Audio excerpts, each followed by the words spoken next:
Today is July 13th, 2020. Today is the day that the DNC was supposed to happen. There's some interesting news over the weekend that Texas is sort of leaning blue in some polls. Now, we're significantly, we're 4 months out from the actual election taking place. I don't believe Biden will take Texas, but it's definitely an interesting sign. I'm not really in favor of it or against it. It just kind of is what it is. But it's definitely interesting to see that I don't think it's really going to shift to the Democrats. Number one, there's too much shady shit going on. They would never allow that to happen. Number two, the poll is within the margin of error. I don't remember the exact numbers, but it was within the margin of error that it's most likely not going to go to Biden. We're also really far out. And, right now shit's like really, really bad with the virus and everything, and I don't see it getting much better, especially not in this country because of the lack of science knowledge and willing to accept science and shit like that, and it's kind of depressing. But seeing that it's leaning in such a direction it's just definitely an interesting point that needs to be addressed. Wow, that's definitely something you don't see every day.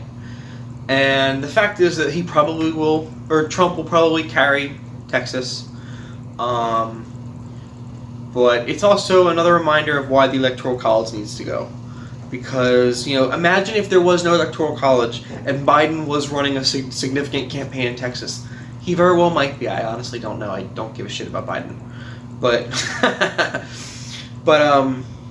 imagine that he was running full out in Texas as if he could win Texas, as if he could get those votes. Imagine that he was actually running seriously, because let's put it this way. Is there a real chance he gets 40, 45, a little more than that percentage? Yes. All those votes add to his popular vote total. And that should be what elects the president. The best example of that is Ross Perot in 1992. Yes. So that was when President George H.W. Bush was running for re-election, and then Governor Bill Clinton from Arkansas, and Al Gore were running for president. Ross Perot was running as an independent, a third party, just businessman. He was, on the debate stage, and he ended up getting roughly 19% of the vote, the whole vote when it was all said and done, and he did not win a single electoral vote. So about 2 out of every 10 people that went to the polls that day voted for Ross Perot, and he didn't even come close to winning a state. And in any other country, that'd be fucking ridiculous. Oh, he got about 20% of the vote. He gets about 20% of the points, or the whatever ballots you're using to elect the president. He got nothing. Zero, nilch. Zilch. Nil? Zilch? I kind of combined those, sorry. But yeah, so that's one of the biggest things I always point to. Funny enough, I made a graphic about that a couple years ago, and then a week later he died. But yeah, Ross Perot is one of the best examples of that. Any independent, I was looking forward to supporting Jesse Ventura. I really wanted to see him run for president. He said, I'm not doing it. There's no, number one, he had other issues as well. But he's like, there's no fucking chance. There's not a chance in hell. And that's part of the problem.